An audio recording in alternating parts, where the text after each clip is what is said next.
Good evening, YTPC. Tonight I'm smoking some Gawith Hogarth's American Delight.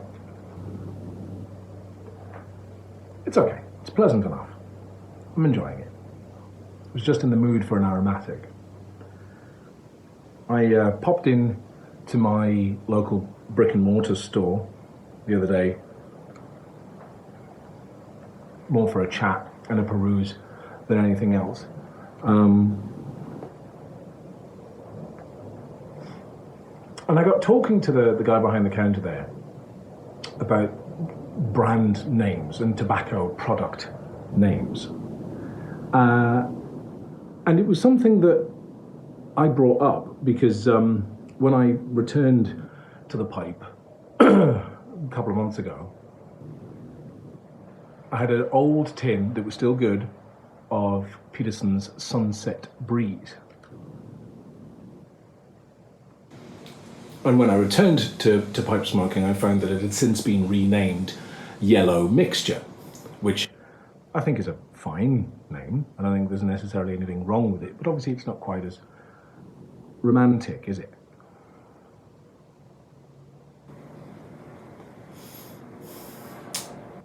But I was talking to the chap in the shop about this, and it turns out that this is a bit of a thing amongst tobacco products in general. There's a whole bunch of stuff that's been renamed, and I'm sure this is no surprise to any of you who've been consistently smoking over the last few years, but as someone just returning to it, you know, it's a little odd.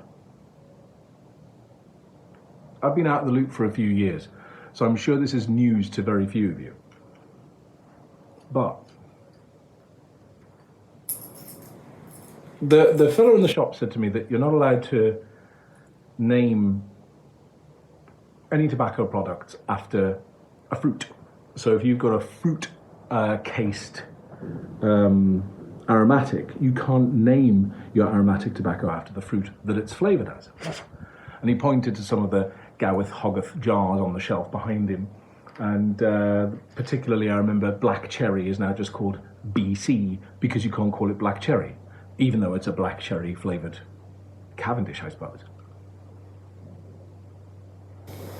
Same was true of Borkum Riff, which I've never smoked, but I've seen in shops forever. Borkum Riff cherry, I believe it was black cherry Cavendish, again, that was on the name, and now it's Borkum Riff Ruby. And it was sitting next to a packet of Borkum Riff Bronze. I was like, well, what's bronze then? He said, whiskey. And I'm like, well, it's not just fruit then, is it?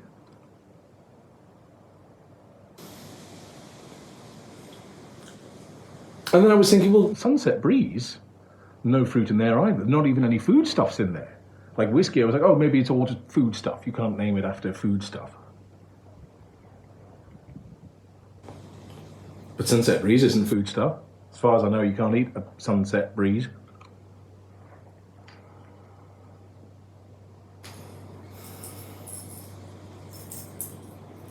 But then as I was looking at the shelves, I think it's just anything pleasant, right? You're just not allowed to name Sunset Breeze as a pleasant, Sunset Breeze, it's a pleasant thing to look at.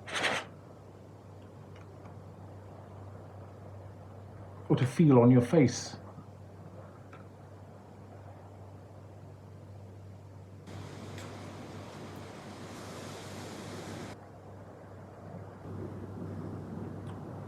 But as I was looking at the other tins, I was seeing, Peterson tins that I used to get semi-regularly.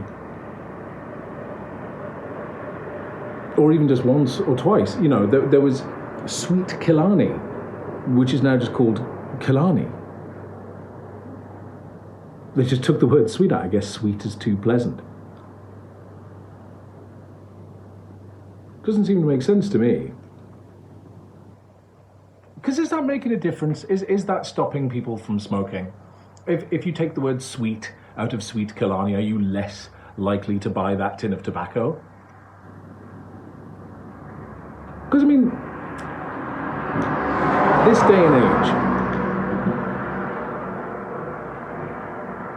something like pipe tobacco is only sold in specific tobacco shops. You can't just go to a supermarket tobacco window and be like, oh, I'll have a line on the lottery, mate, and I'll do a tin of connoisseur's choice and you can't do that. But so if you've walked into that shop, you already got the intention of buying tobacco, and you can't see it from the street. I don't know if many viewers overseas would be aware, but here in the UK we have plain packaging laws for things like cigarettes. And all smoking products have to be kept sort of out of sight. If you go to a supermarket, the cigarettes are in a drawer under the counter or on a shelf with a sliding door across it, so you can't see it. But when it comes to a proper smoke shop, like my local, the CCC in Newcastle, their windows are entirely frosted because none of the contents of the shop can be visible from the street. So if you're already in there and you're intending on buying a tin of pipe tobacco, is the word sweet not on that tin really going to dissuade you from buying the pipe tobacco?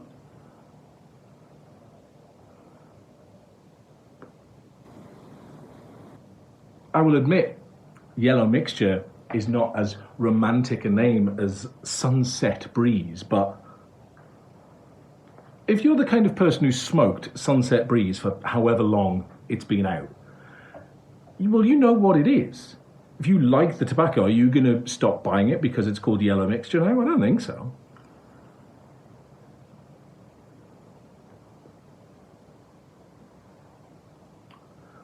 Or if you're a brand new smoker walking into a pipe shop for the first time, are you going to go, yellow mixture, that sounds a bit naff, when it's already alongside a bunch of other tobaccos that have the word mixture in the title? Isn't there royal mixture, Balkan mixture, things like that? Original mixture? Hell, if we're talking about foodstuffs, we've even got sweets here in the UK called Dolly mixture. Is that I don't know. Are we going to stop being able to call things mixtures now because it's named after Dolly mixture? Sorry, yellow mixture fans, we can't call it yellow mixture anymore. I know we've already changed its name from Sunset Breeze, but it sounds a little too close to Dolly mixture, so...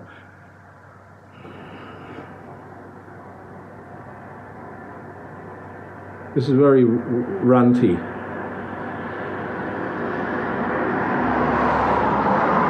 This is just stream of consciousness rant stuff in a bus stop because I was out for a walk and it's quite windy out there and I just felt I had something to say, but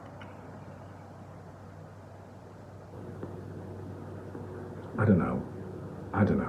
I just find the whole thing very, very odd. Because I recently bought a tin of Autumn Evening by Cornell and Deal. And to me, Autumn Evening and Sunset Breeze, name-wise, are not that dissimilar from each other. Does that get an exemption because it's an import from the States? But isn't all tobacco imported? I don't know.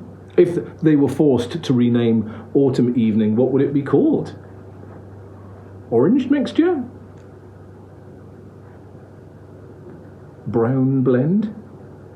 Couldn't say anything about pumpkin spice or maple or any of those flavors that you feel when you smoke it. I don't know. Just a thought.